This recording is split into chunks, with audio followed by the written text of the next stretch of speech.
L'invité de Béatrice Rulle ce matin, 6 minutes avec Caroline Reynolds. Elle est l'avocate de la SLOCA concernant la hausse des taux hypothécaires, Béatrice. Bonjour Caroline Reynolds. Bonjour Béatrice. Oui. Merci d'être sur Radio Lac ce matin. Alors l'augmentation du taux de référence en juin, il est passé à 0,5%. En décembre, il passait à 1,75%, ce qui pourrait faire une augmentation de 3% pour certains du loyer. Est-ce qu'on est condamné à être tondu totalement, Caroline Reynolds, pour nos loyers ?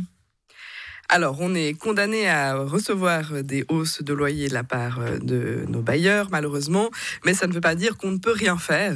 Je rappelle qu'une hausse de loyer, on peut la contester dans les 30 jours, et ça vaut la peine de contester, parce que si certes, l'augmentation sur la base du taux hypothécaire, c'est une augmentation théorique, donc comme vous l'avez dit, 3% pour 0,25% de hausse du taux hypothécaire, il y a beaucoup d'arguments qu'on peut utiliser pour se battre, notamment le calcul de rendement, donc ça veut dire est-ce que la hausse qui est notifiée de cette manière-là procure un rendement excessif aux propriétaires, ou les critères de la manière dont la hausse a été notifiée, ou même ouvrir un espace de négociation. Donc non, il faut contester ces hausses et essayer d'ouvrir un espace pour les remettre en question. Parce que naïvement, je pense, et nous sommes sans doute nombreux à penser que si on nous augmente notre loyer, c'est justifié. Ça voudrait nous dire que ce n'est pas toujours, voire pas souvent le cas.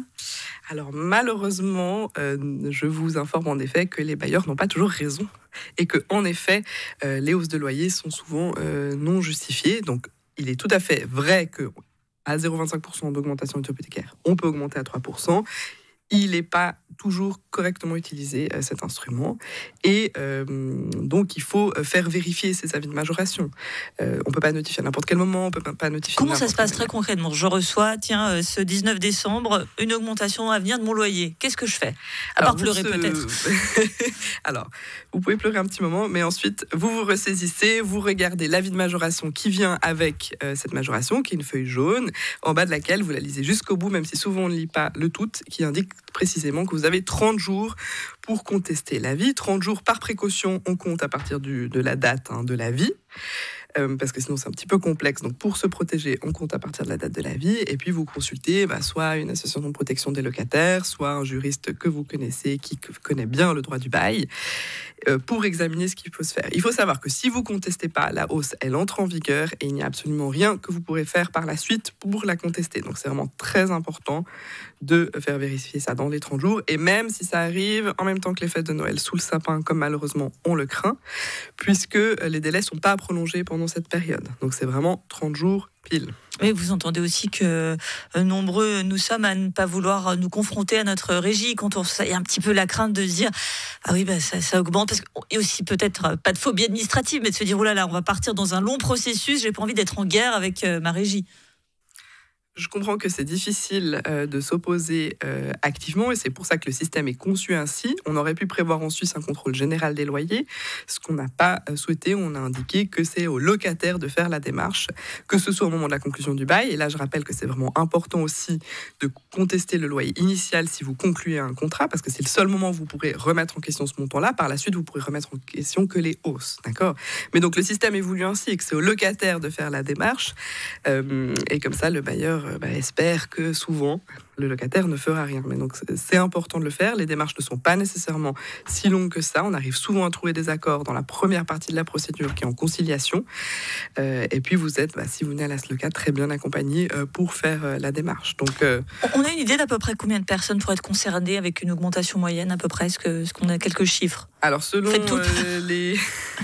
l'Office fédéral des statistiques, avec la première hausse de juin, on est à peu près à la moitié des locataires qui étaient concernés. À Genève ? Alors là, je parle, c'est en Suisse, ces chiffres. Suisse, okay. Mais bon, ça, j'imagine que ça s'applique à Genève. Et puis, 3/4 pour cette hausse actuelle, parce que c'est tous les baux conclus après mars 2020 qui peuvent être concernés. Et comme on bouge quand même beaucoup en Suisse, ça concerne beaucoup de locataires. Donc quasiment tout le monde va être concerné, si je vous suis bien, à peu de choses près, par ces augmentations. Oui, ensuite, pas tout le monde va recevoir une hausse, ça dépend un petit peu des contrats. Mais maintenant, ce qui est vraiment important, c'est de se dire que ces hausses de loyers sont notifiées sur des loyers qui sont déjà abusifs. Parce qu'en effet, les loyers ne sont pas contestés. À Genève, on a une grave pénurie du logement. Et donc, on a des loyers qui explosent alors qu'ils ne sont pas du tout justifiés selon les critères du droit fédéral. Mais si le locataire ne conteste pas ces loyers abusifs, continuent à avoir une belle vie. Qui sont ces bailleurs finalement? Parce qu'on parle beaucoup des locataires, mais on en sait un peu moins sur ceux qui se cachent derrière ce terme.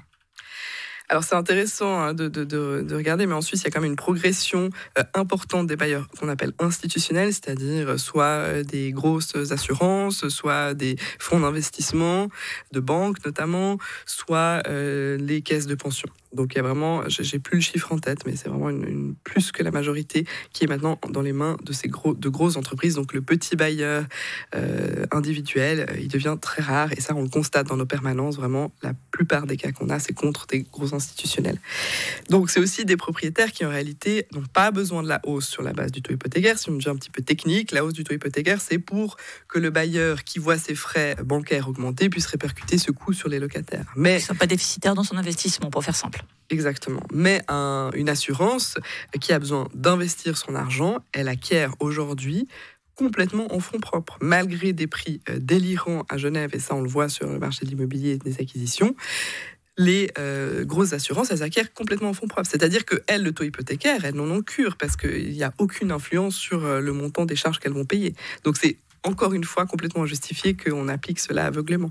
Merci beaucoup Caroline Reynolds, avocate à la SLOCA. On l'aura compris, il ne faut pas hésiter à contester son loyer, puisqu'on va être plus ou moins tous concernés. Merci d'avoir été sur Radio Lac ce matin. Je vous remercie pour l'invitation.